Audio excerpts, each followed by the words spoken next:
आज जो कार्रवाई की है ये अपेक्षित नहीं थी आपसे। आपने साफ इस शहर का कायदा सुव्यवस्था, सामाजिक व्यवस्था आपकी वजह से बिगड़ जाएगा, इसके जिम्मेदार आप हो गए। तो ये कहीं न कहीं शहर की कानून व्यवस्था को बिगाड़ने का इन्होंने काम किया है, इस पर उनको पुनर्विचार करना चाहिए। नमस्कार, आदाब, आप देख रहे हैं ऑन रिकॉर्ड मीरा भाईंदर महानगर पालिका द्वारा नागरिकों की टैक्स वसूली को लेकर दिन ब दिन सख्ती बढ़ती जा रही है, जिसके चलते मामला राज्य मानव अधिकार आयोग में भी पहुंचा है, जहां पर उनकी सुनवाई हुई है। उसका नतीजा अब तक पूरा आया नहीं है। बहरहाल इसी दरमियान में महानगर पालिका का एक और अजीबोगरीब कारनामा सामने आया है कि महानगर पालिका ने प्रॉपर्टी टैक्स वसूली करने के लिए कुछ धार्मिक स्थलों को नोटिस भेजा है और उन नोटिस में उन्होंने जिक्र किया है कि अगर आप प्रॉपर्टी टैक्स नहीं भरती है तो आपकी प्रॉपर्टी जब्त की जाएगी। बड़ा गंभीर मामला है, चिंता का विषय है कि महानगर पालिका किस ओर जा रही है टैक्स वसूली करने के लिए। इसी मुद्दे पर बात करने के लिए और इस निर्णय का विरोध करने के लिए हमारे साथ में है सामान्य जन पार्टी के राष्ट्रीय अध्यक्ष डॉक्टर अमित भोसले, जिन्होंने इस पूरे पालिका के कारोबार का विरोध किया है। उनसे हम बात करते हैं। डॉक्टर अमित भोसले जी, बताइए, महानगर पालिका ने जो जब्ती की नोटिस निकाली है कि भाई आप टैक्स भरो, जो भी धार्मिक स्थल है टैक्स भरो, नहीं तो हम इसको जब्त करेंगे, क्या कहेंगे महानगर पालिका के इस निर्णय का, उस नोटिस का? मेरा कहना ऐसा है, जो महानगर पालिका ने शांति नगर के साईं बाबा मंदिर को नोटिस निकाली है, उनका कुछ 1,48,000 कुछ बकाया बाकी है। ये महानगर पालिका, इनका प्रशासन यहाँ के ओपन लैंड के टैक्स बाकी है, ये वसूल नहीं कर पा रहे। यहाँ के होर्डिंग के टैक्स बाकी है, ये वसूल नहीं कर पा रहे।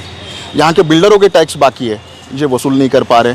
यहाँ के बहुत से होटल्स है, बहुत से क्लब्स है, इनके टैक्स बाकी है, ये वसूल नहीं कर पा रहे।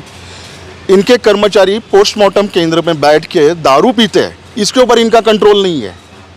और ये हो क्या रहा है, कोई प्रभाग अधिकारी कोई बोर से करके उन्होंने कुछ साईं बाबा मंदिर को नोटिस दिया और वो नोटिस में ऐसा लिखा है कि 2 दिन में अगर आप बकाया नहीं दोगे तो मंदिर जब्त कर लेंगे।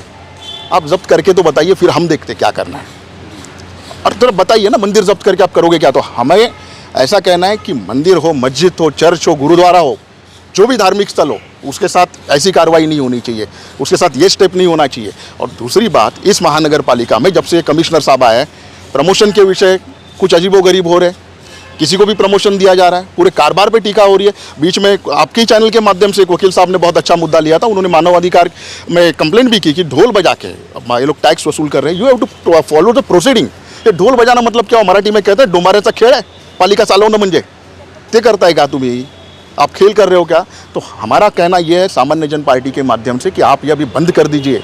लोकशाही है, लोकशाही से आप काम कीजिए, जो लोकशाही के तत्व है, जो लोकशाही का नियम है, उससे काम कीजिए। वरना देखिए मंत्रियों का क्या हो रहा है, अधिकारियों का क्या हुआ। इस आदर्श घोटाले में बहुत बड़े बड़े अधिकारी गए और आज पोस्ट पे हो, कल नहीं हो गए। हम लोकशाही के माध्यम से आपको आह्वान कर रहे हैं कि जो कुछ हो रहा है अराजकता इस शहर में, हमने देखा बाकी की पार्टियां जो है, सत्ताधारी हो, विरोधी हो, जो भी हो, कुछ दम नहीं बचा अभी। तो इसलिए हमने अभी सामान्य जन पार्टी सामान्य लोगों के लिए शहर में उतरेगी अभी, और हम लोकशाही के तत्वों से उतरेंगे और नाक में दम करके रखेंगे। आपने आज जो कृत्य किया है, आज जो कार्रवाई की है, ये अपेक्षित नहीं थी आपसे। आपने साफ इस शहर का कायदा सुव्यवस्था, सामाजिक व्यवस्था आपकी वजह से बिगड़ जाएगा, इसके जिम्मेदार आप हो गए। अमित भोसले जी, लोकशाही की आपने बात की, तो क्या आपको लगता नहीं कि यहाँ पर जिस तरह से कारोबार चल रहा है महानगर पालिका में, ये लोकशाही तरीके से किया जा रहा है, या इसे फिर आप हिटलरशाही या हुकुमशाही का नाम देना चाहोगे इन कृत्यों को देखकर? ये आपने सही कहा, ये हिटलरशाही और ये हुकुमशाही चल रही है, ये लोकशाही नहीं चल रही है। ये महानगर पालिका है। देखिए, मुझे सभी अधिकारियों से, मंत्रियों से सबसे कहना है, भैया लोकशाही है, इसलिए हम आपकी रिस्पेक्ट करते हैं। वरना कौन अमित भोसले और कौन ढोले साहब है? लोकशाही के लिए हम लोग रिस्पेक्ट कर रहे हैं आपकी, तो आप भी वही रिस्पेक्ट में रहिए। और जैसे आपके पास कुछ कायदे हैं, जैसे आपके पास कुछ राइट्स हैं, वैसे सामान्य आदमी के पास भी राइट्स है। इससे डरिए, क्योंकि लोकशाही ये मंदिर है और आपने आज तो मंदिर को ही साक्षात नोटिस दे दी। तो अब देखते हैं क्या कहेंगे आप, जिस तरह से यहाँ पर कारोबार चल रहा है मीरा भाईंदर महानगर पालिका में, जब से मनपायुक्त दिलीप ढोले ने चार्ज संभाला है, और नेता लोग भी पूरी तरह से खामोश है, कोई मतलब किसी चीज़ का विरोध नहीं होता है, मतलब एक अंधाधुंध कारोबार किया जा रहा है। कैसे आप देखते हैं इन पूरे कारोबार को और उस नोटिस को जो महानगर पालिका ने जब्ती की नोटिस निकाली है मंदिरों को, धार्मिक स्थलों को, क्या कहेंगे सर? साबिर भाई, कल ही ये विषय हम लोगों के सामने आया कि शांति नगर मीरा रोड में एक साईं बाबा मंदिर को 1,48,000 रुपया टैक्स बकाया था, उसको जब्ती की नोटिस इन्होंने जारी की है। और इसी तरह से किसी मस्जिद को भी इन्होंने नोटिस दी है। तो ये धार्मिक स्थलों से जिजिया कर जैसे वसूली, ये कहाँ तक लाजिमी है? आपको पता है कि शहर में जो मोबाइल के टावर्स लगे हैं, जो ओपन लैंड टैक्स है और ऐसे कई तरह के होर्डिंग्स के इतने करोड़ों रुपए जो है ठेकेदारों के पास बकाया है, वो वसूल करने के लिए इनके पास कोई ताकत नहीं है, कोई सुविधा नहीं है, या क्या बोलेंगे इसको। और एक सामान्य नागरिक को जब 2000, 3000, 5000 टैक्स बकाया रहता है, उसके दरवाजे पे जाके ढोल बजाते हैं, उसकी बेइज्जती करते हैं, ये कहाँ तक न्याय संगत है। तो ये कहीं न कहीं धार्मिक स्थलों को नोटिस दे करके इन्होंने धार्मिक भावनाओं को ठेस पहुंचाने का कार्य किया है।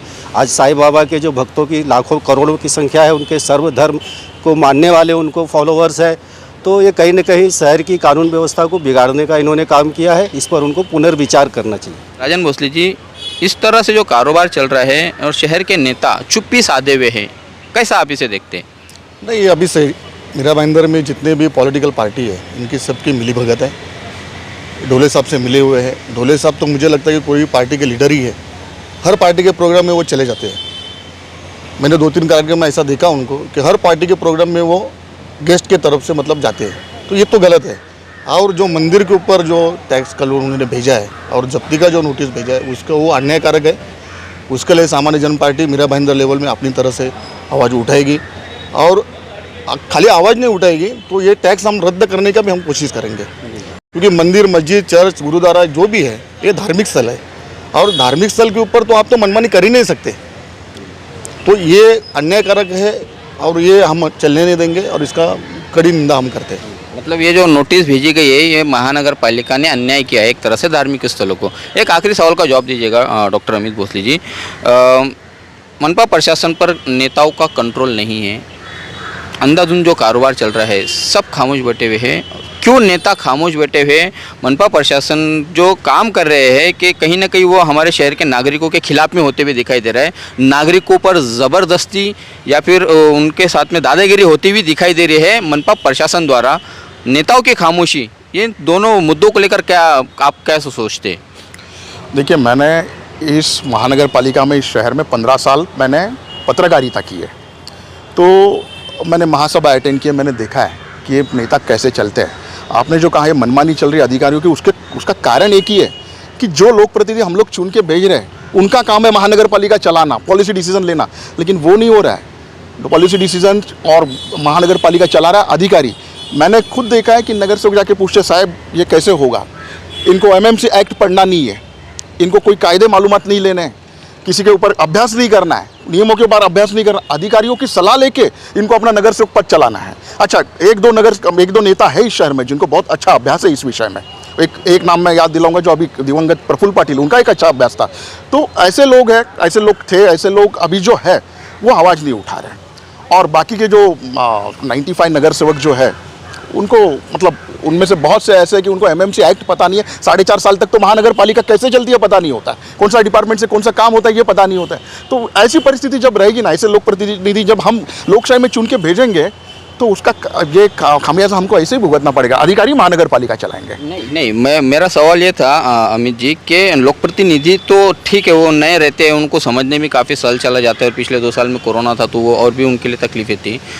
अब तो वक्त भी ख़त्म होते आ रहा है। शहर के नेता, हमारे जो शहर के बड़े बड़े जो दिग्गज नेता है जिन्होंने यहाँ पर राज किया, एक तरह से हुकूमत की है, वो भी क्यों खामोश है मनपा प्रशासन की इस दादागिरी पर, मनपा प्रशासन की इस मनमानी पर?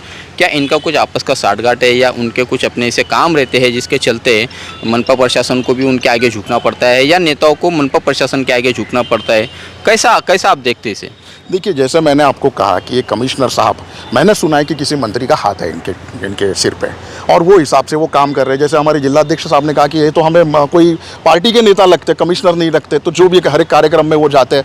तो ये बात हो रही है कि जो नेता है, दिग्गज नेताओं की आप बात कर रहे हो, तो मैं आपको बताता कौन से टेंडर में किसकी इन्वॉल्वमेंट है, और वो प्रशासन और वो लोग मिली भगत करके कैसे अपने काम सिद्ध करके ले रहे हैं। और इसमें जो बेचारे छोटे नगर सेवक है, बेचारे छोटे कार्यकर्ता, उन्हें तो पॉलिटिक्स समझ में ही नहीं आती कि बड़े नेता कर क्या रहे हैं। तो इसलिए हमने भी शहर में पार्टियों में हमने भी प्रवेश किया था, पता चला सद्विवेक बुद्धि थी, इसलिए हमने खुद की पार्टी खोली कि भैया किसी के साथ नहीं काम करना है, सब मिली भगत है, सब एक ही थाली के चट्टे बट्टे, हमें किसी के साथ काम नहीं करना। अभी AB फॉर्म हमारा है, हम अपने उम्मीदवार खड़े करेंगे, हम देखेंगे क्या करना है। धन्यवाद हमसे बात करने के लिए। तो कहीं ना कहीं ये भी अपना वजूद यहाँ पर बनाने की कोशिश करते हुए दिखाई देंगे आने वाले दिनों में। मनपा प्रशासन द्वारा जिस तरह से कारोबार चल रहा है, जिस पर किसी की रोक टोक नहीं है, कोई नेताओं का अंकुश नहीं है, इसी के चलते मनपा प्रशासन पूरी तरह से नागरिकों पर दादागिरी और इन पर अपनी मनमानी थोपता हुआ दिखाई दे रहा है। ये भी भूल चुका है कि मनपा प्रशासन के इस रवैये के चलते कहीं ना कहीं कानून व्यवस्था पर भी सवाल उठना लाजमी होता हुआ दिखाई दे रहा है। हम उम्मीद करते हैं मनपा प्रशासन अपनी गलतियां ज़रूर सुधारेंगे और जो जब्ती का जो नोटिस भेजा गया है धार्मिक स्थल को लेकर, उसके संदर्भ में मनपा प्रशासन से अखबारों में बयान आया है कि मनपा प्रशासन उन्हीं धार्मिक स्थलों को नोटिस भेज रहा है जो धार्मिक स्थल के बाहर का जो इलाका है, जो धार्मिक स्थल नहीं कहलाया जाता है या मंदिर नहीं है, मंदिर के आसपास का जो प्रेमाइसेस है, जो इलाका है, उस इलाके की प्रॉपर्टी टैक्स की वसूली की वो जब्ती का नोटिस भेजा गया है मनपा प्रशासन द्वारा। तो कहीं ना कहीं एक तरह से अपने आप को बचाने की, संवारने की या अपने सर पर आने वाली मुसीबत को देखते हुए मनपा प्रशासन ने इस तरह का खुलासा किया है। देखना है आने वाले दिनों में क्या मनपा प्रशासन ने जो जब्ती की नोटिस जारी की है वो उसे वापस लेती है या नहीं, या फिर शहर के हालात बदलते हैं उस जब्ती के नोटिस को लेकर आने वाले समय में पता चलेगा। आप देख रहे हैं कैमरामैन आरिफ कुरैशी और साबिर शेख के साथ ऑन रिकॉर्ड मीरा भाईंदर। धन्यवाद।